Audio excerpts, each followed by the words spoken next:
Hello viewers. Hello viewers. Welcome to Minute Mystery. Welcome to Minute Mystery. இது ஜூலை 28 2013 வருஷம் பிரான்ஸ்ல இருக்கிற பிரான்ஸ் ரிவேரா அப்படின்ற ஒரு அழகான பிளேஸ்.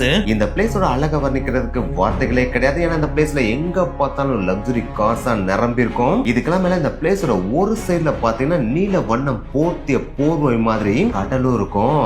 அண்ட் இந்த பிளேஸ் ஃபுல்லாமே பாத்தீங்கன்னா இந்த உலகத்துல இருக்கிற மோஸ்ட் ஃபேமஸான ஹோட்டல்ஸ்லாம் இருக்கும் பாத்தீங்களா, அந்த எல்லா ஹோட்டலுமே அணிவகுத்து இருக்க மாதிரி அங்கங்க அழகழகா இருக்கவும் செய்யும். அப்படிப்பட்ட அங்க இருக்கிற one of the most famous ஹோட்டல்ல தான் அன்னைக்கு டேல 100 மில்லியன் யூரோஸ் மதிப்புள்ள டைமண்ட்ஸ் எக்ஸிபிஷனுக்காக வைக்கவும் படுது. இந்த 100 மில்லியன் யூரோஸ்னா நம்ம ஊர் மதிப்புப்படி 1000 கோடி. அவ்வளவு மதிப்புள்ள வைரங்கள் தான் அன்னைக்கு டேல அந்த ஹோட்டல்ல எக்ஸிபிஷனுக்காக வைக்கவும் படுது. அப்படி எக்ஸிபிஷனுக்காக வைக்கப்பட்ட அந்த விலை உயர்ந்த வைரங்கள் இருக்கிற அந்த ஹோட்டலுக்குள்ள ஒரு மர்மமான நபர் வர்றான். அப்படி வந்தவன் கொஞ்ச நேரத்துல பாத்தீங்கன்னா அங்க இருந்து டிஸப்பியர் ஆகவும் செய்யறான். அப்படி டிஸப்பியர் ஆனது அவன் மட்டும் கிடையாது, அந்த 1000 கோடி ரூபாய் மதிப்பு கொண்ட அந்த வைரங்கள் இருக்கும் பாத்தீங்களா, அதுங்களும் அவன் கூட சேர்ந்து டிஸப்பியர் ஆயிருது. என்னடா அது ஹாலிவுட்ல வர ஃபேண்டசி பிலிமோட கதையெல்லாம் சொல்றீங்க அப்படின்னு நீங்க கேட்கலாம். ஆனா இது ஃபேண்டசி பிலிம்லாம் கிடையாது, உண்மையிலே நிகழ்ந்த ஒரு நிகழ்வு. இந்த ஒரு நிகழ்வை பத்தி தான் இன்னைக்கு வீடியோல நம்ம பார்க்க போறோம். அவ்வளவு செக்யூர்டான ஹோட்டல்ல வைக்கப்பட்டிருந்த அந்த 1000 கோடி ரூபாய் மதிப்பு கொண்ட இந்த வைரங்களை யாரு கொள்ளையடிச்சது, அவங்க எப்படி கொள்ளையடிச்சாங்க, அப்படி கொள்ளையடித்து அவங்கள போலீஸ் பிடித்தாங்களா இல்லையா அப்படின்ற உண்மை நிகழ்வு தான் இன்னைக்கு வீடியோல பார்க்க போறோம். அதை பார்க்கறதுக்கு முன்னாடி நீங்க இன்னும் நம்ம சேனலை சப்ஸ்கிரைப் பண்ணலன்னா சப்ஸ்கிரைப் பண்ணிட்டு பாருங்க. கூட வாட்ஸ்அப் அண்ட் ஃபேஸ்புக்கான லிங்கையும் டிஸ்கிரிப்ஷன் கொடுத்துருக்கோம், மறக்காம கிளிக் பண்ணி ஃபாலோ பண்ணிருங்க. இது ஜூலை மாசம் 2013 வருஷம் பிரான்ஸ்ல இருக்க பிரான்ஸ் ரிவேரால இருக்க கேனிஸ்ன்ற சிட்டி. அந்த சிட்டியோட சென்டர்ல பாத்தீங்கன்னா ஒரு லெஜெண்டரியான ஹோட்டல் இருக்கு. அந்த ஹோட்டலோட பேர் தான் இன்டர் கான்டினென்டல் கால்டன் கேனிஸ். இது வெறும் ஹோட்டல்லாம் கிடையாதுங்க, இது சிம்பிளா பேலஸ் அப்படின்னு சொல்லலாம். ஏன்னா ஒவ்வொரு வருஷமும் கேனிஸ் பிலிம் ஃபெஸ்டிவல் நடக்கும் பாத்தீங்களா, அந்த பிலிம் ஃபெஸ்டிவலுக்கு வர செலிபிரிட்டிஸ் எல்லாருமே இந்த ஹோட்டல்ல தங்கவே செய்வாங்க. அது மட்டும் கிடையாது, பிரான்ஸ்ல இருக்க பில்லியனர்ஸா இருந்தாலும் சரி, இந்த உலகத்துல இருக்க பில்லியனர்ஸா இருந்தாலும் சரி, அவங்களுடைய பிரைவேட் ஈவென்ட் நடத்தணும் ஆசைப்பட்டாம் அது இந்த ஹோட்டல் தான் நடத்தவே செய்வாங்க. இது எல்லாத்துக்கும் மேல இந்த உலகத்துல இருக்கக்கூடிய மிகப்பெரிய ஜுவல்லரி ஷாப்லாம் இருக்கும் பாத்தீங்களா, அவங்க பிராண்ட ப்ரோமோட் பண்றதுக்காகவும் கஸ்டமர்ஸை பிடிச்சி இழுக்கிறதுக்காகவும் இந்த ஹோட்டல்ல தான் அவங்க இருக்க ரேரான ஜுவல்லரிஸ் அண்ட் டைமண்ட்ஸ் எக்ஸிபிஷனாவே வைக்கவும் செய்வாங்க.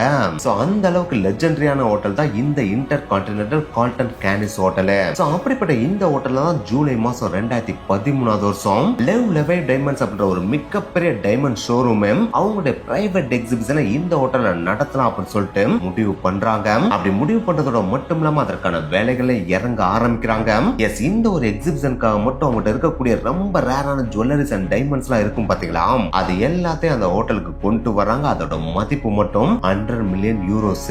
நம்ம ஊர் ரூபாய் மதிப்பின் படி 1000 கோடி ரூபாய் மதிப்புடைய ஜுவல்லரிஸ் அண்ட் டைமண்ட்ஸ் அந்த ஹோட்டலுக்கு கொண்டு வராங்க. ஆனா இப்படி இவங்க இவ்வளவு மதிப்புள்ள நகைகள் மற்றும் டைமண்ட்ஸ் இந்த ஹோட்டலுக்கு எக்ஸிபிஷனுக்காக கொண்டு வராங்க அப்படின்ற விஷயம் அந்த ஊர்ல இருந்த ஒரு ஆளுக்கு, அதுக்காக அவர் அந்த ஊர்னு அடிச்சு சொல்லிட முடியாது. இந்த உலகத்துல எந்த மூலையில வேணாலும் இருக்கலாம், அது ஒரு ஆளா இருக்க வேண்டிய அவசியமும் கிடையாது, அது ஒரு மிகப்பெரிய கேங்கா கூட இருக்கலாம். அவங்களுக்கு இந்த இன்ஃபர்மேஷன் கிடைக்குது. எஸ், ஜூலை மாசம் 28 2013 வருஷம் கேனிஸ்ல இருக்கிற இன்டர் கான்டினென்டல் கால்டன் கேனிஸ் ஹோட்டல்ல ஒரு மிகப்பெரிய டைமண்ட் எக்ஸிபிஷன் நடக்க போது. அந்த எக்ஸிபிஷன்ல 1000 கோடி ரூபாய் மதிப்புள்ள ஜுவல்ஸ் அண்ட் டைமண்ட்ஸ் வைக்க போறாங்கன்ற விஷயம் இந்த ஒரு கேங்குக்கு இல்லைன்னா தனி நபருக்கு கிடைக்கவும் செய்து. சோ இந்த இன்ஃபர்மேஷன் கிடைச்சோன்னே இதுதான்டா நமக்கு ஒரு டைம் அந்த எக்ஸிபிஷனுக்கு போறோம், அங்க இருக்க நகைகள் எல்லாத்தையும் ஆட்டைய போறோம் அப்படின்னு சொல்லிட்டு பக்காவா பிளான போடுறாங்க. அப்படி இவங்க இந்த எக்ஸிபிஷன்ல வச்சு டைமண்ட்ஸ் அண்ட் ஜுவல்ஸ் ஆட்டைய போடலாம் அப்படின்னு முடிவு பண்ணதுக்கும் பல காரணங்கள் இருக்கு. ஏன்னா இந்த இன்டர் கான்டினென்டல் கால்டன் கேனிஸ் ஹோட்டல் பாத்தீங்கன்னா பயங்கர லக்ஸுரியான ஹோட்டல். அங்க எப்பயுமே செக்யூரிட்டிஸ் இருந்துட்டே இருப்பாங்க அப்படின்றது எல்லாருக்குமே தெரியும். சோ ஒரு ஹோட்டல் பயங்கர லக்ஸுரியா இருக்கு அப்படின்னாலே அங்க எப்பயுமே செக்யூரிட்டிஸ் இருந்துட்டே தானே இருப்பாங்க. அதைத்தான் அந்த கொள்ளை கும்பல் யூஸ் பண்ணவும் ஆரம்பிக்கிறாங்க. ஏன்னா எப்பயுமே ஒரு ஹோட்டல்ல செக்யூரிட்டிஸ் இருந்துகிட்டே இருக்கு அப்படின்னாலே அந்த ஹோட்டலுக்கு எவனும் திட்ட வரமாட்டா அப்படின்ற மெத்தன போக்கு இருக்கும் இல்லையா. இந்த ஒரு மெத்தன போக்க மட்டும் நம்ம கரெக்டா யூஸ் பண்ணாம கண்டிப்பா அங்க ஈஸியா கொள்ளையடிச்சிட்டு எஸ் ஆயிடலாம் அப்படின்னு சொல்லிட்டு இவனுங்க முடிவும் பண்றானுங்க, பிளானும் போடுறானுங்க. பிளான் போடுறதோட மட்டும் இல்லாம இவங்க போட்ட பிளான கரெக்டா அன்னைக்கு டேல எக்ஸிக்யூட் பண்ணவும் ஆரம்பிக்கிறாங்க. அன்னைக்கு நாள்ல காலை 11:30 மணி அளவுல அந்த ஹோட்டலோட சேஃப்ல இருந்து அந்த 1000 கோடி ரூபாய் மதிப்புள்ள வைரம் மற்றும் நகைகள் இருக்கு பாத்தீங்களா, அந்த நகைகளை எக்ஸிபிஷனுக்கு வைக்க வேண்டிய அந்த ரூம் இருக்கும்போது அந்த ரூமுக்கு கொண்டு போறதுக்காக சில செக்யூரிட்டி கார்ட்ஸ் எடுத்துட்டு அதை மெல்ல மெல்ல கொண்டு போயிட்டு இருக்காங்க. அப்படி கொண்டு போற அந்த செக்யூரிட்டி கார்ட்ஸ் பாதுகாப்புக்காக ஆயுத ஆயுதங்கள் இருக்கா அப்படின்னு கேட்டா எந்த விதமான ஆர்மர்டு பொருட்கள் எதுவுமே கிடையாது. அதாவது துப்பாக்கின்னு சொல்லிட்டு எதுவுமே அவங்ககிட்ட இல்ல. இவ்வளவு பெரிய ஹோட்டல்ல அதுலயும் பட்ட பகல்ல வந்து எவன் கொள்ளையடிச்சுட்டு போக போறான் அப்படின்ற மெத்தனத்துல அவங்க எந்த விதமான துப்பாக்கியுமே எடுக்காம தான் அவ்வளவு மதிப்பு கொண்ட, அதாவது 1000 கோடி ரூபாய் மதிப்பு கொண்ட அந்த வைரம் மற்றும் நகைகளை மெல்ல மெல்ல எடுத்து போயிட்டு இருக்காங்க. அப்படி எடுத்து போயிட்டு இருக்கிற அந்த ஒரு சமயத்துல யாருமே எதிர்பாராத நேரத்துல, இன்னும் கொஞ்சம் எக்ஸாக்டா சொல்லணும் அப்படின்னா 11:31 மணி அளவுல ஒரு மர்மமான மனிதன் அந்த ஹோட்டலுக்குள்ள என்ட்ரு ஆகுறான். அதுக்காக என்ட்ரு ஆகுறப்பயே மர்மமான மனிதன் மாதிரி என்ட்ரு ஆனானா அப்படின்னு கேட்டா அது சுத்தமா கிடையாது அப்படின்னு சொல்லலாம். அந்த ஹோட்டலுக்குள்ள ஒரு நார்மலான மனிதன் வந்து எப்படி வருவானோ அதே மாதிரி தான் நார்மலா முதல் வந்திருக்கான். அப்படி வந்து அவன் நேரா அவனோட வேலையை பாட்டு வேற பக்கம் போயிருந்தா பிரச்சனை கிடையாது. அவன் நேரா எங்க போறானா, அந்த வைரம் மற்றும் நகை தூக்கிட்டு வராங்க பாத்தீங்களா, அவங்களுக்கு பக்கத்துல போறான். அப்படி போற அந்த ஒரு சமயத்துலதான் அவன் மர்மமான மனிதனை டிரான்ஸ்ஃபார்ம் ஆகுறான். அது வரைக்கும் நார்மலா இருந்த அவன் பார்த்தா திடீர்னு அவனோட தலையில ஒரு தொப்பியை போடுறான். அவனோட முகத்துல ஸ்கார்ஃபை கட்டுறான். அப்படி கட்டிட்டு அந்த நகை மற்றும் வைரங்களை எடுத்துட்டு போற அந்த செக்யூரிட்டி கார்ட்ஸ் கிட்ட போறப்ப அவங்க எல்லாரும் பயந்துடுறாங்க. அப்படி அவங்க பயந்த அந்த சமயத்துல அவன் வச்சு அந்த துப்பாக்கி எடுத்து டக்குன்னு அந்த செக்யூரிட்டி கார்ட்ஸ்க்கு முன்னாடி நீட்டி, இங்க பாருங்க, நான் சொல்றத ஒழுங்கு மரியாதையை அப்படியே கேட்டுட்டீங்க அப்படின்னா உங்களுக்கும் சாதாரணம் இல்ல, எனக்கு எந்த விதமான ரிஸ்க் எடுக்க வேண்டிய அவசியமும் இருக்காது. நான் பாட்டுக்கு என் வேலையை பார்த்துட்டு போயிட்டே இருப்பேன். சப்போஸ் நான் சொல்றத கேட்கல அப்படின்னா யோசிக்காம உங்க எல்லாரும் சுட்டு தள்ளிட்டு போயிட்டே இருப்பேன் அப்படின்னு சொல்லிட்டு மிரட்டுறான். அப்படி மிரட்டுறோட மட்டும் இல்லாம எல்லாரும் உடனே தரையில படுங்க, யாரும் நிமிர்ந்து பார்க்காதீங்க அப்படின்னு சொல்றான். அப்படி சொன்ன உடனே அங்க இருந்து செக்யூரிட்டி கார்ட்ஸ் எல்லாருமே அவங்க உயிருக்கு பயந்துட்டு டக்கு டக்கு டக்கு டக்குன்னு தரையில படுக்கிறாங்க. அது செக்யூரிட்டி கார்ட்ஸ் மட்டும் கிடையாது, அந்த ஹோட்டல்ல அங்கனங்கன்னு சொல்லிட்டு உலாவிட்டு இருந்த மற்றவங்களும் தரையில படுக்கிறாங்க. அப்படி படுத்த அடுத்த சில நிமிடங்கள்லயே பாத்தீங்கன்னா அங்க வந்தவன் அங்க இருந்து டக்குன்னு டிசப்பியர் ஆகவும் செய்யறான். என்னடா அவன் டக்குன்னு காணாம போயிட்டான்னு சொல்லி செக்யூரிட்டி கார்ட்ஸ் எந்திரிச்சு பாக்குறாங்க. பார்த்தா அவங்க வச்சிருந்த நகை மற்றும் வைரங்கள் இருக்கு பாத்தீங்களா, அது எல்லாமே கம்ப்ளீட்டா வைப் அவுட் ஆயிருக்கு. அங்க ஒண்ணு கூட இல்ல. எப்படா இதை மொத்தமா எடுத்துட்டு போனேன்னு சொல்லிட்டு சிசிடிவி கேமரா போய் பாக்குறப்பதான் தெரியுது, அவன் கொண்டு வந்த ஒரு பேக்ல டக்கு டக்கு டக்கு டக்குன்னு வைரம் மற்றும் நகைகளை எடுத்து போட்டுட்டு அங்க இருந்து அசால்ட்டா கிளம்பி நடந்து போயிட்டே இருந்திருக்கான். சரி, அப்படி கொள்ளையடிச்சிட்டு போற பேச்சு வேகமா போகணும், இல்லாட்டா போலீஸ் வந்து பிடிச்சிருவாங்க, இல்லாட்டா இவங்க வந்து பிடிச்சிருவாங்கன்னு சொல்லிட்டு பதற்றத்தோட ஓடுனானா அப்படின்னு கேட்டா அதுவும் கிடையாது. அந்த நகை மற்றும் வைரங்களை அவன் எடுத்து அந்த பேக்ல எடுத்து போட்டுட்டு அவன் மட்டும் கேஷுவலா ஒரு சாதாரணமான ஆள் நடந்து போனா எப்படி போவாங்களோ அதே மாதிரி நடந்து போய் ஹோட்டலோட வாசல கடந்து வெளியில இருக்கிற ரோட்ல நடந்து போய் மக்களா கலந்து சாதாரணமா தான் போகவே செஞ்சிருக்கான். இது அப்படியே சிசிடிவி கேமரால பதிவாகவும் செஞ்சிருக்கு. சோ இந்த ஒரு விஷயம் தான் பாத்தீங்கன்னா உண்மையிலே அங்க வேலை பார்க்கறவங்களா இருந்தாலும் சரி, செக்யூரிட்டி கார்ட்ஸா இருந்தாலும் சரி, எல்லாருக்குமே மிகப்பெரிய சாக்க கிரியேட் பண்ணுது. ஏன்னா கொள்ளையடிக்க வந்தவனுக்கு எந்த விதமான பதற்றமும் இல்ல, கொள்ளையடிச்சதுக்கு அப்புறமும் பதற்றம் இல்லாம சாதாரணமா போயிருக்கான் அப்படின்னா யாருடா இவன், அதுவும் தனியா வந்து கொள்ளையடிச்சு போயிருக்கான் அப்படின்னா இவனை நம்ம கண்டுபிடிச்சு ஆகணும்ன்ற ஒரு உச்சக்கட்ட வெறிக்கும் அவங்க போறாங்க. சோ உடனே இந்த திருட்டை பத்தி இந்த ஹோட்டலுக்கு பக்கத்துல இந்த நைஸ் போலீஸ் இன்ஃபார்ம் பண்ணவும் செய்றாங்க. அவங்ககிட்ட மட்டும் கிடையாது, இவன் எங்க போனா அப்படின்றத நம்ம விரட்டி பிடிச்சாவன்னு சொல்லிட்டு டிராபிக் போலீஸ் இதை இன்ஃபார்ம் பண்றாங்க. அப்படி இன்ஃபார்ம் பண்ண உடனே போலீஸும் அந்த ஸ்பாட்டுக்கு வர்றாங்க. ஸ்பாட்டுக்கு வந்தோடனே எப்படி கொள்ளையடிச்சா அப்படின்ற கம்ப்ளீட் டீடைலையும் கலெக்ட் பண்றாங்க. அதை தவிர்த்து ஏதாச்சும் எவிடன்ஸ் கிடைக்குதா அப்படின்றதையும் பார்த்துட்டு இருக்காங்க. இப்படி இதை பார்த்துட்டு இருக்கப்ப side by side traffic police எல்லாத்தையுமே பார்த்தா இந்த இன்ஃபர்மேஷனை பாஸ் பண்றாங்க. அது மட்டும் கிடையாது, எல்லா செக் பாயிண்ட்லயும் இந்த மாதிரியான தோற்றம் இருக்கிற ஒரு நபரை நீங்க பார்த்தீங்க அப்படின்னா உடனே தடுத்து நிப்பாட்டி அவனோட பேக் எல்லாத்தையும் செக் பண்ணுங்க அப்படின்னு சொல்லிட்டு போட்டோஸோட எல்லாரையுமே அலர்ட் பண்ணவும் செய்யறாங்க. ஆனா என்னதான் டிராபிக் போலீஸ் செக் பாயிண்ட் சொல்லிட்டு எல்லாத்தையுமே அலர்ட் பண்ணாலும் அந்த கொள்ளையடிச்சிட்டு போனவனை அவங்களால ட்ராக் பண்ண முடிஞ்சா இல்லாட்டா பிடிக்க முடிஞ்சா அப்படின்னு கேட்டா சுத்தமா முடியல அப்படின்னு தான் சொல்லியானோ. இந்த மாதிரி ரோடு சைடு ஒரு பக்கம் போலீஸ் எல்லாருமே வலவீசி தேடிட்டு இருக்கிற அந்த ஒரு சமயத்துல ஹோட்டலுக்குள்ள இருக்கிற போலீஸ் திருட்டு போன நகையில பத்தின டீடைல்ஸை கலெக்ட் பண்றாங்க. அப்படி கலெக்ட் பண்றப்ப திருட்டு போன நகைகள் மற்றும் வைரங்கள்ல மொத்தம் 72 பீசஸ் இருக்கு அப்படின்றத கண்டுபிடிக்கிறாங்க. அதுல 34 பீசஸ் ரொம்ப முக்கியமான பீசஸ் அப்படின்றதையும் கண்டுபிடிக்கிறாங்க. இதை கண்டுபிடிச்ச உடனே இந்த எக்ஸிபிஷன் நடத்த வந்த அந்த ஜுவல்லரி ஓனர் அதோட மதிப்பு எவ்வளவு அப்படின்னு சொல்லிட்டு கேக்குறாங்க. அப்படி கேட்டு அதோட பதில் தெரிஞ்ச உடனே போலீஸே வாயை பொழந்து நின்றாங்க அப்படின்னு தான் சொல்லியானோ. ஏன்னா அதோட மதிப்பு மட்டும் 136 மில்லியன் அமெரிக்கன் டாலர்ஸா இருந்திருக்கு. அதை யூரோஸ்ல சொல்லணும் அப்படின்னா 102 மில்லியன் யூரோஸா இருந்திருக்கு. அதை நம்ம இந்தியன் ரூபி மதிப்பின்படி சொல்லணும் அப்படின்னா நம்ம ஆல்ரெடி சொன்ன மாதிரி 1000 கோடி ரூபாய் மதிப்பு கொண்ட வைரங்கள் மற்றும் நகைகளை அசால்ட்டா ஒருத்த வந்து கொள்ளையடிச்சிட்டு போயிருக்கான். சோ இதோட மதிப்பு தெரிந்த உடனே இது சாதாரண கேஸ் கிடையாது, இதை பக்காவா பிளான் போட்டு தான் தூக்கவே செஞ்சிருக்கானுங்க. இதோட மதிப்பு தெரிஞ்சுதான் கொள்ளையடிச்சிருக்கானுங்க அப்படின்றத போலீஸ் கன்ஃபார்ம் பண்றாங்க. அப்படி கன்ஃபார்ம் பண்ண உடனே உன்னை எப்படியாச்சும் பிடிச்சாகணும், அதுக்கான வேலையை துரிதப்படுத்தி ஆகணும்னு சொல்லிட்டு இன்வெஸ்டிகேஷனை உடனே துரிதப்படுத்தவும் ஆரம்பிக்கிறாங்க. போலீஸ் பாத்தீங்கன்னா அந்த ஹோட்டல்ல வேலை பார்க்குற ஸ்டாஃப்ஸ் அங்க தங்கி இந்த கெஸ்ட் அண்ட் கிரைம் நடந்த இடத்துல இருந்த எல்லாரையும் பிடிச்சி துருவி விசாரிக்கிறாங்க. ஆனா என்னதான் இவங்க துருவி விசாரிச்சாலும் அவங்க எல்லாரும் சொன்ன பதில் ஒரே விதமா தான் இருந்துச்சு. சார் அவன் உள்ள வந்ததும் தெரியல, கொள்ளை அடிச்சதும் தெரியல, கொள்ளையடிச்சு வெளியில போனதும் தெரியல சார், எல்லாமே கண்ணுமிக்கும் நேரத்துல அசால்ட்டா பண்ணிட்டு ஏதோ மாமியார் வீட்டுக்கு சாப்பிட வந்துட்டு சாப்பிட்டு போன மாதிரி போயிட்டே இருந்தா சார் அப்படின்னு தான் எல்லாருமே சொல்லியிருக்காங்க.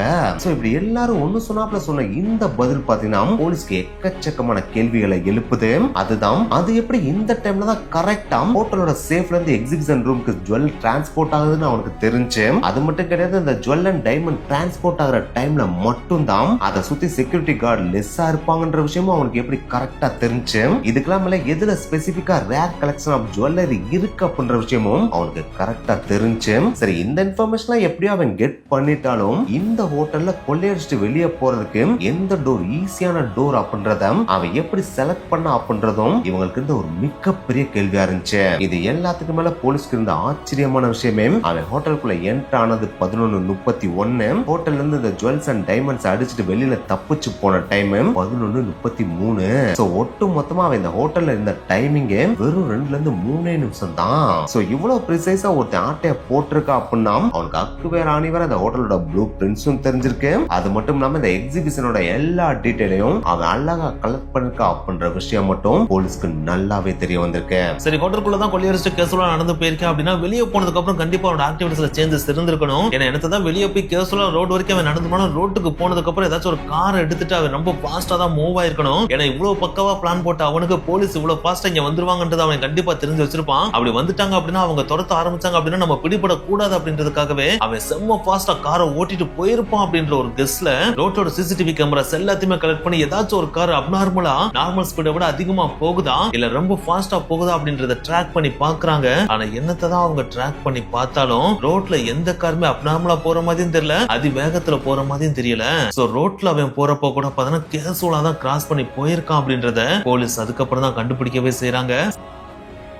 சரி, இதை தவிர்த்து ரோட்ல ஏதாச்சும் பிரச்சனைகள் ஏதாச்சும் நடந்திருக்கா அப்படின்னு சொல்லிட்டு அதுக்கான டீடைல்ஸையும் கலெக்ட் பண்ணி பாக்குறாங்க. ஏன்னா கொள்ளையடிச்சு போறப்ப ரொம்ப ஃபாஸ்டா போறப்ப ஏதாச்சும் ஒண்ணுல போய் மோதவும் செஞ்சிருக்கலாம், இல்லாட்டினா எங்கேயாச்சும் பிரச்சனைகள் நடந்திருக்கலாம் அப்படின்னு சொல்லிட்டு அந்த மாதிரி ஏதாச்சும் பிரச்சனை நடந்திருக்கா அப்படின்ற டேட்டாஸையும் கலெக்ட் பண்ணி பாக்குறாங்க. ஆனா இவன் கொள்ளையடிச்சு போன அன்னைக்கு ரோட் சைட்ல எந்த விதமான கிரைமும் நடக்கல, எந்த கிராஸும் நடக்கல, எந்த விதமான சின்ன பிரச்சனை கூட வரல அப்படின்றதையும் போலீஸ் கண்டுபிடிக்கிறாங்க. சோ அதுலயுமே அந்த கொள்ளையடிச்சு போனவன் பக்கா தெளிவா ரொம்ப கேஷுவலா எந்த விதமான பதற்றமுமே இல்லாம தான் போகவும் செஞ்சிருக்கான். சோ ஆக மொத்தத்துல நட்டு நடு காலையில 11:30 மணிக்கு நல்லா வெயில் பொழந்துட்டு இருக்கிற அந்த சமயத்துல எல்லாருக்கும் கண்ணு நல்லா பளிச்சுன்னு தெரியற அந்த சமயத்துல ஒருத்தன் அசால்ட்டா வந்துட்டு எல்லாருக்கும் தெரியற மாதிரியே கொள்ளையடிச்சுட்டு வெளியே போய் கேஸ்ல ரோட்ல போய் மக்களா கலந்துருக்கான். அது எல்லாத்தையுமே எல்லாருமே வேடிக்கை பார்த்துட்டு தான் இருந்திருக்குமே தவிர அவனை ட்ராக் பண்ணவும் முடியல, அவன் யாருன்றத கண்டுபிடிக்கவும் முடியல அப்படின்றத போலீஸ் நல்லாவே புரிஞ்சுக்கிறாங்க. ஆனா என்னத்தை தான் தெரிஞ்சுக்கிட்டாலும் பரவாயில்லப்ப செம்ம டேலண்டா செம்ம ஸ்கில்டா பட்டுப்பகல்ல வந்து கொள்ளையடிச்சு போயிருக்கான். அதுவும் இவ்வளவு அமேசிங்கா கொள்ளையடிச்சிருக்கானா இவனுக்கு நம்ம பிடிக்கணும், அவன் ஸ்கில்லுக்காகவே அதை வச்சுக்கிறோம் அப்படின்னு சொல்லிட்டு போலீஸ் அதை சும்மாவா விடுவாங்க? இது ஒரு மிகப்பெரிய கிரைம் இல்லையா? சோ அதனாலே அவனை எப்படியாச்சும் வலை வீசி கண்டுபிடிச்சு ஆகணும் அப்படின்னு சொல்லிட்டு போலீஸ் முழு வீச்சில் அடுத்த இன்வெஸ்டிகேஷன்ல இறங்குறாங்க. இப்படி தீவிரமா இன்வெஸ்டிகேட் பண்ண ஆரம்பிச்சதுல பாத்தீங்கன்னா சந்தேகத்துக்குரிய நபர்கள் அப்படின்னு சொல்லிட்டு சில பேரை கைது பண்றாங்க. அப்படி கைது பண்ணதுல மேக்சிமம் பேருக்கு எதிராக எந்த விதமான எவிடன்ஸ் உங்களுக்கு கிடைக்கவே இல்ல. இருந்தாலும் இந்த ஒரு இன்வெஸ்டிகேஷன்ல இருந்து ஒரு சின்ன குழு மட்டும் இவங்களுக்கு கிடைக்குது. அதுதான் இந்த 1000 கோடி ரூபாய் நகர்த்திற்கு காரணமா இருக்கிறது மேபி இந்த பால்கன் குரூப்ஸ் ஆஃப் கிரிமினல் நெட்வொர்க்கா கூட இருக்கலாம் அப்படின்னு சொல்லிட்டு போலீஸ் கேஸ் பண்றாங்க. ஆனா என்னத்தை தான் கெஸ் பண்ணாலும் இவங்க தான் இதை பண்ணிருப்பாங்க அப்படின்னு சொல்லிட்டு அவங்களுக்கு எதிராக எந்த விதமான ஷூர் ஷாட்டான எவிடன்ஸும் போலீஸ்க்கு கிடைக்கவே இல்ல. ஆனா என்னதான் எவிடன்ஸ் கிடைக்கல அப்படின்னாலும் இதுக்கு முன்னாடி இவங்க பண்ணிருக்கிற சில ராபரிஸ் எல்லாம் இருக்கும் பாத்தீங்கன்னா அதோட இதை மேட்ச் பண்ணி பாக்குறப்ப மேபி இவங்க கூட இதை பண்ணிருக்கலாம் அப்படின்ற ஒரு சின்ன கெஸ்ஸுக்கு தான் போலீஸே வர்றாங்க. ஏன்னா இந்த 1000 கோடி ரூபாய் நகை மற்றும் வைரங்களை திருடிட்டு போன அந்த ஒரே ஒரு நபர் இருக்கான் பாத்தீங்களா, அவன் ராபரி பண்ண அந்த ஸ்டைல் அண்ட் அந்த விதம் இருக்கு பாத்தீங்களா, அது அப்படியே எக்ஸாக்ட் அப்படின்னு சொல்லிட முடியாது. ஆல்மோஸ்ட் அந்த பால்கன் கிரிமினல் நெட்வொர்க் இருக்காங்க பாத்தீங்கன்னா அவங்க எந்த ஸ்டைல்ல வந்து எப்படி ராபரி பண்ணிட்டு போயிலும் அதோட ஆல்மோஸ்ட் மேட்ச் ஆற மாதிரி தான் இருக்கவே செய்யுது. ராபரி பண்ண வந்த அந்த நபர் பாத்தீங்கன்னா கேஷுவலா தான் அந்த ஹோட்டலுக்குள்ள வந்து அவனுக்கு எந்த விதமான சிவரிங்கோ இல்லைன்னா நர்வஸோ இல்லவே இல்லை. நார்மலா எப்பயும் போல அந்த ஹோட்டலுக்குள்ள வர்ற ஒருத்தர் வந்தா எப்படி வருவாரோ அதே மாதிரி தான் வரவும் செஞ்சா வந்ததோட மட்டும் இல்லாம அந்த 1000 கோடி ரூபாய் நகை மற்றும் வைரங்களை பாத்தீங்கன்னா கேஷுவலா எடுத்து பேக்ல போட்டுட்டு ஏதோ அவங்க அப்பா விட்ட சொத்தை எடுத்துட்டு போற மாதிரி ஜாலியா பேக்கை போட்டுக்கிட்டு அந்த ஹோட்டல்ல இருந்து எந்த விதமான பதற்றமே இல்லாம கேஷுவலா நடந்து வெளியே போனதுக்கு அப்புறமும் பாத்தீங்கன்னா எங்கேயுமே ஓடுறதோ இல்லைன்னா கார் எடுத்துட்டு பயங்கர ஃபாஸ்ட் எங்கேயாச்சும் தாறுமாற ஓட்டுறதோ அந்த மாதிரி எதுவுமே இல்லாம கேஷுவலா பண்ணிட்டு போயிருக்கான். அப்படின்னா இந்த தொழிலுக்கு புதுசானவன்லாம் கிடையாது. ஏதோ இந்த தொழில பழந்துட்டு கொட்டையை போட்ட ஒருத்தர் வந்து கேஷுவலா எப்படி இதை பண்ணிட்டு போவானோ அந்த மாதிரிதான் இதை பண்ணிட்டே போயிருக்கான். அப்படின்னா மேபி இவன் பால்கன்ஸ் கிரிமினல் நெட்வொர்க்கை சேர்ந்த ஒருத்தனாதான் கண்டிப்பா இருக்கணும் அப்படின்னு சொல்லிட்டு போலீஸ் கெஸ் பண்ணவும் செய்யறாங்க. அதுக்காக இவன் ஒருத்தர் மட்டும் தான் அந்த ராபரியை பக்காவா பிளான் போட்டு மாஸ்டர் மைண்டா இருந்து இந்த ராபரி அடிச்சுட்டு போகவும் செஞ்சிருக்கான் அப்படின்னு போலீஸ் யூர்ஸாட்டா நம்பவும் இல்ல. ஏன்னா இவ்வளவு கேஷுவலா எந்த விதமான பயம் பதற்றமே இல்லாம ஒருத்தன் வந்துட்டு போயிருக்கான் அப்படின்னா கண்டிப்பா இவனுக்கு பின்னாடி ஒரு மிகப்பெரிய கேங் மாஸ்டர் மைண்ட் இல்லாட்டினா ஒரு மிகப்பெரிய நெட்வொர்க் நெட்வொர்க் இருக்கலாம் அப்படின்னு சொல்லிட்டு போலீஸ் கெஸ் பண்றாங்க. அந்த ஒரு நெட்வொர்க் இருக்கு அப்படின்ற ஒரு தைரியத்துல தான் இவன் இவ்வளவு கேஸ்ல அந்த கொள்ளையடிச்சு போயிருக்கான் அப்படின்றதையும் போலீஸ் ஸ்ட்ராங்கா பிலீவ் பண்ணாங்க. இத போலீஸ் மட்டும் கிடையாது, எக்ஸ்பர்ட்மே ஸ்ட்ராங்கா பிலீவ் பண்ணதான் செய்யறாங்க. ஏன்னா இந்த மாதிரி கேஸ்ல ஒருத்தன் வந்து ராபரி பண்ணிட்டு போறான் அப்படின்னாலே கண்டிப்பா அது பால்கன்ஸ் நெட்வொர்க்கா தான் இருக்கணும் அப்படின்னு சொல்லிட்டு அவங்களும் பிலீவ் பண்றாங்க. இந்த இடத்துல உங்களுக்கு ஒரு சின்ன கேள்வி வரலாம், அதனால பால்கன்ஸ் நெட்வொர்க் கிரிமினல் சொல்றீங்க, இவங்க யாரா அப்படின்னு சொல்லிட்டு நீங்க கேட்கலாம். இந்த கேள்விக்கான பதில சிம்பிளா சொல்லணும் அப்படின்னா, இந்த உலகத்துல எந்தெந்த பெரிய பெரிய கடைகள்ல பயங்கரமா விலையுயர்ந்த நகைகள் மற்றும் வைரங்கள்லாம் கேசுவலா காணாம போகுது, அதாவது கேசுவலா ஒருத்தன் வந்து கொள்ளையடிச்சிட்டு போறானோ அந்த இடத்துல இந்த கைவரிசை காட்டுனது எல்லாருமே பாத்தீங்கன்னா கண்டிப்பா பால்கன்ஸ் நெட்வொர்க் கிரிமினலை சேர்ந்தவங்களா தான் இருப்பானுங்க அப்படின்றது எழுதப்படாத ஒரு உண்மையாவே இருந்துட்டு இருக்கு. சோ அப்படி இருக்கிறப்ப இந்த இடத்துல கைவரிசையை காட்டிட்டு போனது மட்டும் வேற ஒருத்தனங்களாவா இருந்திருப்பானுங்க, கண்டிப்பா அவனுங்களா தான் இருப்பானுங்க அப்படின்னு சொல்லிட்டு போலீஸ் மட்டும் கிடையாது எக்ஸ்பர்ட்ஸும் பிலீவ் பண்றாங்க. என்னங்கடா சொல்றீங்க, இந்த உலகத்துல இருக்கிற பெரிய பெரிய கொள்ளைகளை கேசுவலா அடிச்சுட்டு போற அளவுக்கு இவங்க அவ்வளவு பெரிய ஆட்களாடா, அப்ப இவங்க யாரா அப்படின்னு சொல்லிட்டு நீங்க கேட்டீங்க அப்படின்னா, இவங்க நம்ம சேனலுக்கு புதுசுலாம் கிடையாது. ஆல்ரெடி நம்ம சேனல்ல 2 மிகப்பெரிய ராபரி ஸ்டோரிஸ் போட்டிருக்கோம். அந்த 2 ராபரி ஸ்டோரிஸ்லயுமே கைவரிசையை காமிச்ச மிகப்பெரிய கேங்கான பிங்க் பேந்தர்ஸ் இருக்காங்க பாத்தீங்களா, அவங்க தான் பாத்தீங்கன்னா இந்த பால்கன்ஸ் கிரிமினல் நெட்வொர்க்கேவும்.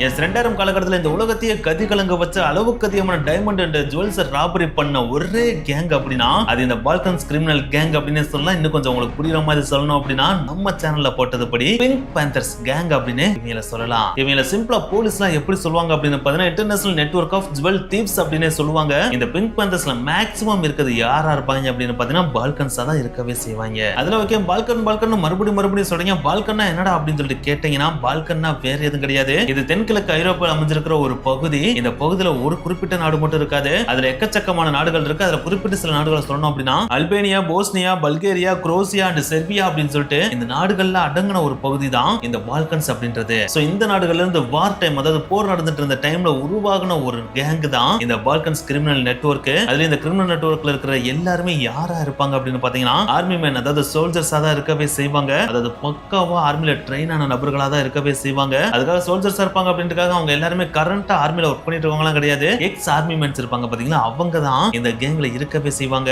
சோ பால்கன்ஸ் அப்படின்ற இந்த நாடுகள் அடங்கிய பகுதியில இருந்து உருவான ஒரு கேங் அப்படின்றதுனால தான் இதுக்கு பால்கன்ஸ் கிரிமினல் நெட்வொர்க் அப்படின்னு சொல்லிட்டு பேரே வச்சிருக்காங்க. அதாவது இந்த கேங் தான் பிங்க் பேந்தர்ஸ். அதுக்காக இந்த கேங் இந்த ராபரி தான் ஃபர்ஸ்ட் பண்ணாங்க அப்படின்லாம் கிடையாது, இதுக்கு முன்னாடி எக்கச்சக்கமான இடங்கள்ல கைவரிசை காமிச்சிருக்காங்க. அதுலயும் நம்ம சேனல்ல பாத்தீங்கன்னா இவங்க பண்ண ராபரியை முன்கூட்டியே போடவும் செஞ்சிருக்கோம். அதுல குறிப்பிட்டு சொல்லணும் அப்படின்னா Paris Harry Winston robbery, Dubai Wafi mall robbery, இதை தாண்டி லண்டன் அண்ட் டோக்கியோல பாத்தீங்கன்னா மிகப்பெரிய ராபரிகளையும் இவங்க பண்ணிருக்காங்க. சோ அந்த காலகட்டத்தில், அதாவது 2000 காலகட்டத்துல எல்லாம் பாத்தீங்கன்னா இவங்க எந்த நாடு அந்த நாடுன்னு சொல்லிட்டு எதையுமே விட்டு வைக்கிறதுலாம் கிடையாது. எந்தெந்த நாடுகள்ல பெரிய பெரிய இடங்கள்லாம் இருக்கும், எந்தெந்த நாடுகள்ல பெரிய பெரிய ஜுவல் ஷாப்ஸ் எல்லாம் வைரக்கடைகள்லாம் இருக்கும், அங்க எல்லா இடத்துலயுமே பாத்தீங்கன்னா இவங்களோட கைகள் ஓங்கி இருக்கதான் செஞ்சுச்சு. அங்க போயிட்டு அசால்ட்டா ராபரி பண்ணிட்டு வெளியே போக தான் செஞ்சிருக்கானுங்க.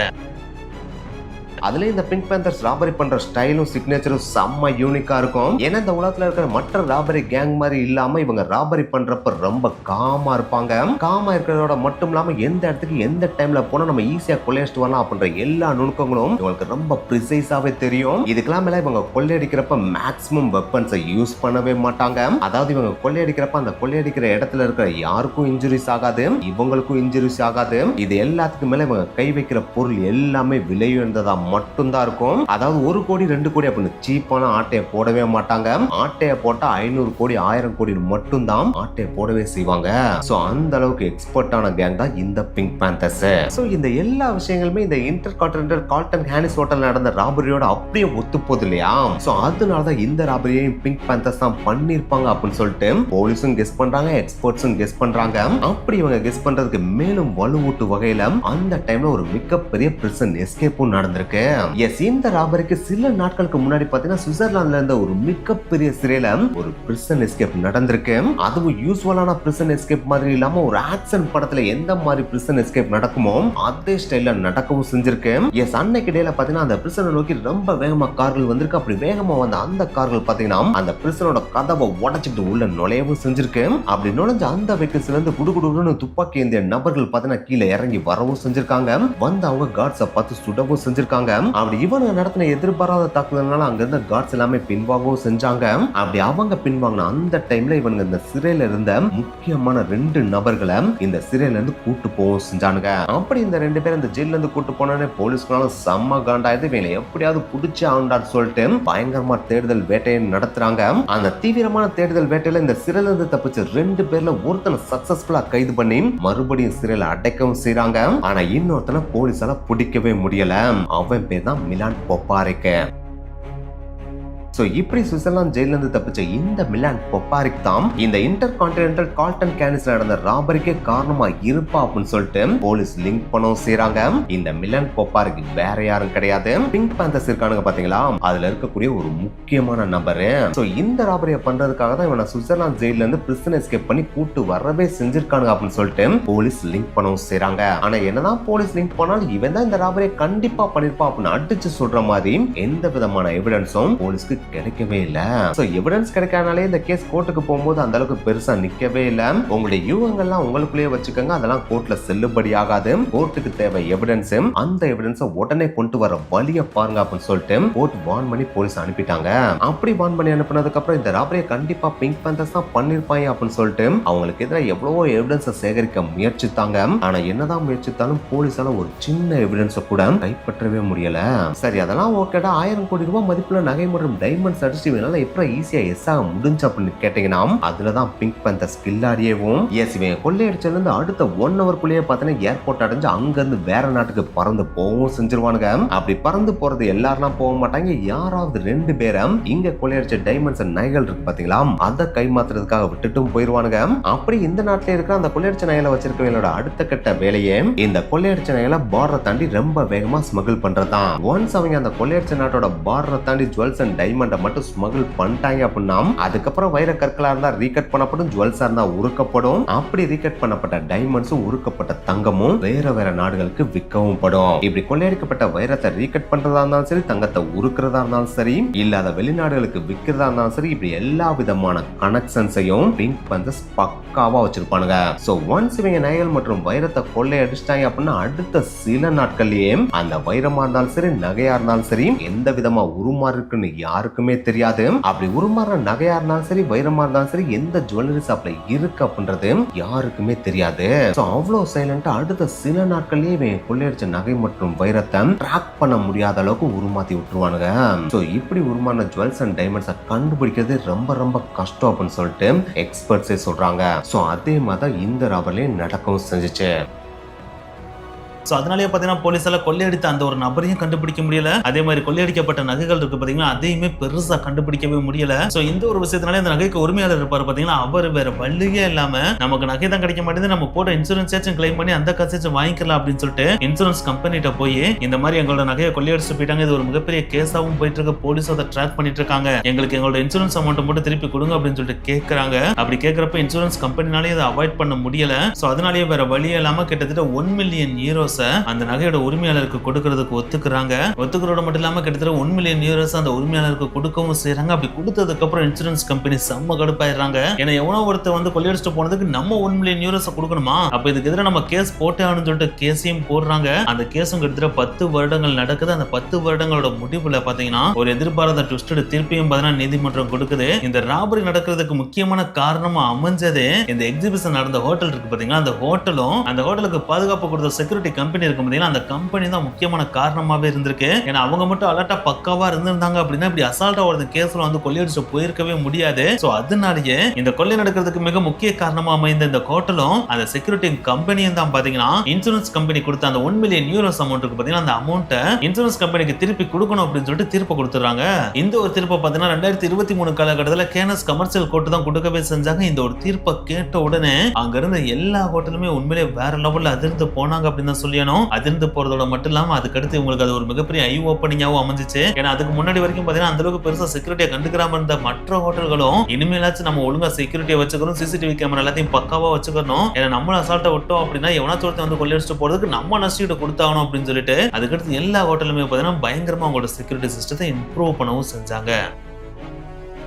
ஆனா எனக்கு ஒரு மிகப்பெரிய ஐ ஓப்பனிங் மொமெண்டா இருந்தாலும் இந்த ஒரு ராபரி நடந்த காலகட்டத்தை நீங்க நல்லா நோட் பண்ணி பாத்தீங்கன்னா தெரியும். இது 1990s காலகட்டத்துல இல்லாட்டா 80s காலகட்டத்திலே நடந்த ராபரி கிடையாது. இப்ப ரீசெண்டா 2013 காலகட்டத்துல அதுவும் மாடர்ன் வேர்ல்டுல நடந்த ஒரு ராபரி. சோ அந்த காலகட்டத்திலே பாத்தீங்கன்னா சிசிடிவி கேமரா செக்யூரிட்டி சிஸ்டம் எல்லாமே ஓரளவுக்கு நல்லாவே இருந்துச்சு. அப்படி இருந்த அந்த காலகட்டத்திலே ஒருத்தன் அசால்ட்டா வந்து கேஷுவலா உள்ள நுழைஞ்சு எந்த விதமான கன் ஃபயர்ஸும் பண்ணல, எக்ஸ்ப்ளோசிவ்ஸும் யூஸ் பண்ணல, எந்த விதமான ஹை ஸ்பீடான கார் சேஸ்ல நர்வஸா இருக்கிற மாதிரியான எந்த விதமான விஷயங்களையும் வெளிப்படுத்தாம அசால்ட்டா கேஷுவலா உள்ள வந்து 1000 கோடி ரூபாய் மதிப்பு இருக்கிற நகைகளையும் வைரத்தையும் எடுத்துட்டு போயிருக்கான். அப்படின்னா இது சாதாரணமான ஒரு ராபரி கிடையாது. பக்காவா பிளான் போட்டு வேற லெவல்ல எக்ஸிக்யூட் பண்ண ஒரு ராபரி அப்படின்னு நம்ம அடிச்சு சொல்லலாம். இது ஒரு மிகப்பெரிய ராபரி அப்படின்னு மட்டும் கிடையாது. 2026 இந்த காலகட்டம் வரைக்கும் பாத்தீங்கன்னா இன்னைக்கு நாள் வரைக்கும் கூட பாத்தீங்கன்னா இந்த ராபரியை பண்ணவங்கள போலீஸால இன்னமும் பிடிக்கவே முடியல. சோ அதனாலேயே இந்த ஒரு கேஸ் பாத்தீங்கன்னா ஒரு அன்சால்வ்டு கேஸ் தான் இது நாள் வரைக்கும் மூவ் ஆயிட்டு இருக்கு. எனக்கு தான் போலீஸோட பாயிண்ட் ஆஃப் வியூல இருந்து இந்த ராபரியை பண்ணவங்க கண்டிப்பா பால்கன்ஸ் கிரிமினல் நெட்வொர்க்கா தான் இருப்பாங்க, அதாவது பிளாக் பேந்தர்ஸ் கேங்கா தான் இருப்பாங்க அப்படின்னு சொல்லிட்டு ஒரு பக்கம் சொன்னாலும் இவங்க தான் இதை பண்ணிருப்பாங்க அப்படின்னு சொல்லிட்டு கிளியர் கட்டான எவிடன்ஸோட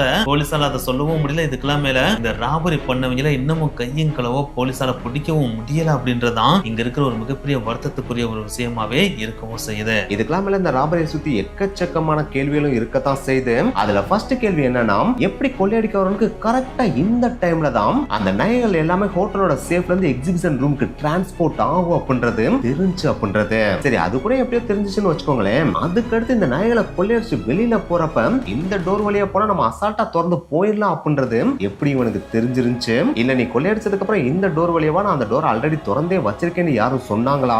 இல்ல யதார்த்தமாவே அந்த வழியில போறப்ப அந்த டோர் ஆட்டோமேட்டிக்காவே திறந்து இருந்துச்சா அப்படின்றதும் இங்க இருக்கிற ஒரு $1 மில்லியன் கொஸ்டினாவே தான் இருக்கு. இது எல்லாத்துக்கு மேல இவன் கொள்ளையடிச்சு போன 1000 கோடி ரூபாய் மதிப்புள்ள நகைகள் மற்றும் வைரங்கள் இருக்கு பாத்தீங்களா, அது எல்லாத்தையும் ஒன்ஸ் ஹோட்டலை விட்டு வெளியில போனதுக்கு அப்புறம் இவனே தான் வச்சிருந்தானாம், இல்ல அதை வேற யாருக்காவது மாத்தி விட்டுட்டானா அப்படின்றதும் இங்க இருக்கிற ஒரு $1 மில்லியன் கொஸ்டினா தான் இருக்கு. சோ மொத்தத்துல பாத்தீங்கன்னா இது ஒருத்தன் பண்ண ராபரியாம், இல்ல இவனுக்கு பின்னாடி ஒரு மிகப்பெரிய கேங் இருக்கா அப்படின்றதும் இங்க இருக்கிற ஒரு மிகப்பெரிய கேள்வியா தான் இருக்கவே செய்யுது.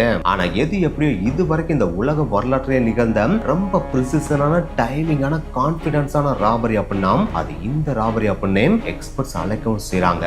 சோ இந்த ராபரியை பத்தி உங்களுடைய கருத்துக்களை கீழே மறக்காம கமெண்ட் பண்ணுங்க. பாய்.